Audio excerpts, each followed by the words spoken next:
Okay, the only thing I can think of when I'm talking about this film, it better have a bit of Batman in it. If no Batman, I'll be disappointed. Batman.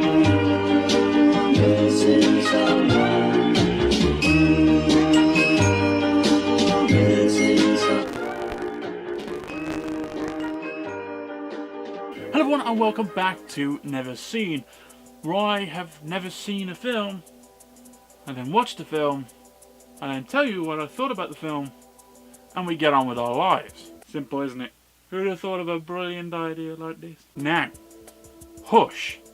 I hadn't heard about this film. But what? You're the movie guy. Shut up. I hadn't heard about this film. I mean, you can't blame me. It was 2016. I was at university in my second year.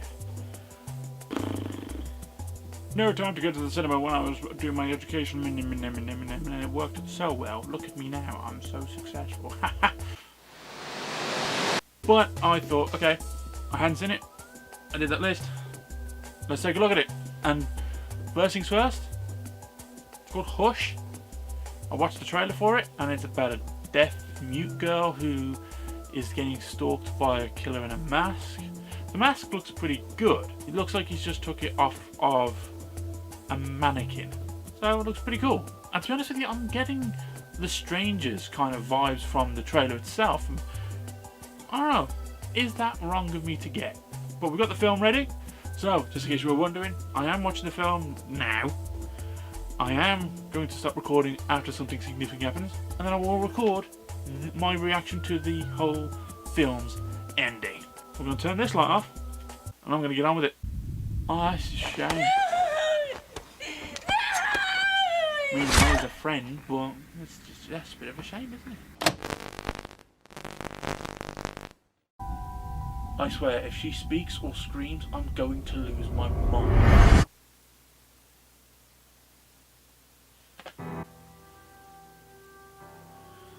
I have now seen Hush. 0 out of 10. No Batman. No, okay, let's be serious. First off, the first warning signs when it came to this film, Blumhouse. I hate Blumhouse. I do. I know a lot of people say, yeah, but they're the ones that made The Conjuring. They helped make Halloween, the new one. There are some good ones, yes, but they have a lot of stinkers. Like, what is it? Truth or Dare, Fantasy Island. But goddamn Blumhouse, I think they're shit. Back to the story. Hush. Okay, I got notes. Firstly, I love the whole gimmick of the film. Deaf mute, killer stalking her outside the house, says he'll come in whenever. When he chooses, he'll come in.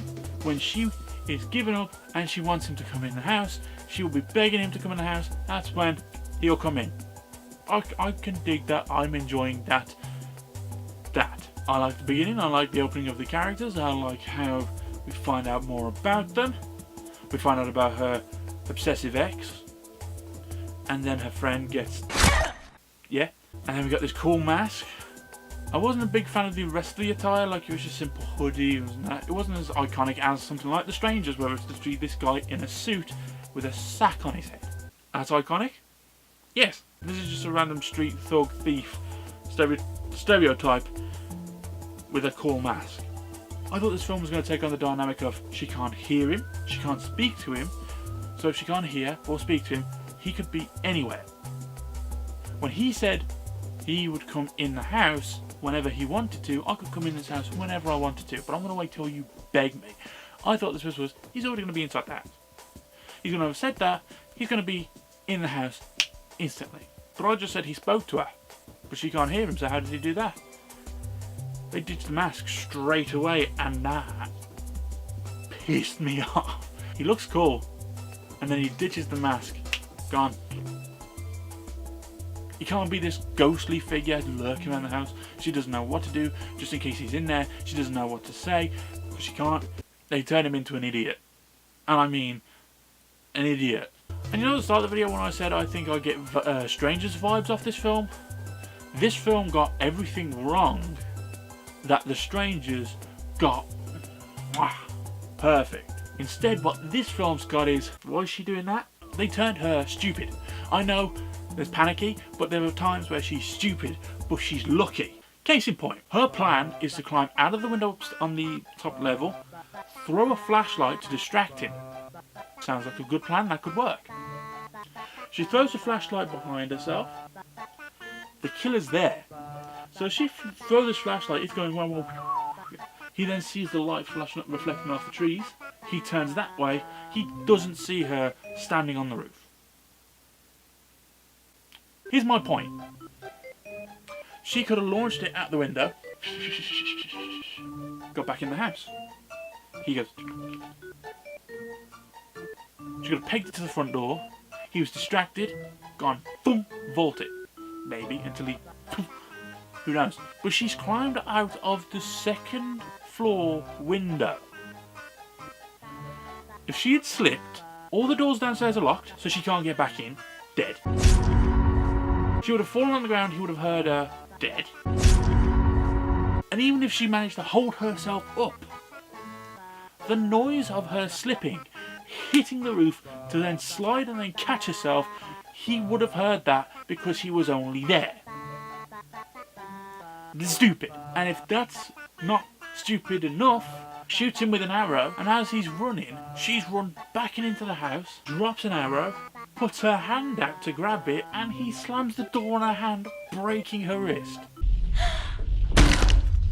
Then stomping on it. He then gives her the chance to then stand up, close the door, and lock it. There's playing with your victim, and then there's just being stupid. And I will say, halfway through watching this, I had a prediction. My halftime prediction was that her creepy ex-boyfriend would come back and be like, oh my god, something's happening, what the hell, I'm going to be the hero. Dead. And then she'd fight the killer, kill him, survive. So close. It was her friend's boyfriend that came over, because he was worried because his missus had already been dead. Because the killer then pretends to be a police officer, still dressed like a fucking thief, stereotype, with a tattoo on his neck, just randomly there like, oh yeah, he beat me up, he took my gun and everything. He's like, oh yeah, can I borrow your gun? Sure. I'm like, I don't trust you. And then the boyfriend gets killed. And at the end of the film, it was just more of, he breathed on her neck, she felt it, she got lucky. And then seriously, I thought if she screamed because he choked her neck, and it was like him choking fixed her neck or did something where whatever was broken was sorted, and then she just went, ah! I lost my shit. But taking notes, seriously, it was killer looks stupid throughout this whole movie. Conclusion, bitch got lucky. If I was going to do a quick review of this story, deaf mute girl getting stalked by a killer wearing a mask, I'd give that a 3.5. Good idea. Yeah. It was interesting. It meant sound wasn't important anymore.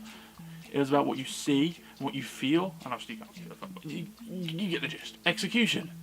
Shit the bed. Throughout the entire film I'm there going, okay, if she's trying to draw people's attention, she's got this fucking fire alarm. And yes, she uses it at the end, but only just to silence him and to make him, oh, he can't hear, he's distorted because of the lights and the... Like, dude. But no, this film was just pass. If you enjoy it, fair on you. Me, nah. I want to watch this again. It's just too stupid. The next film is The Devil's Backbone. Why do I care about the Devil's Body Parts? If you have any films you want to suggest that I might not have seen, comment down below. Subscribe if you haven't already. Like the video. And I'll catch you later. Donnie Darko. Catch you later.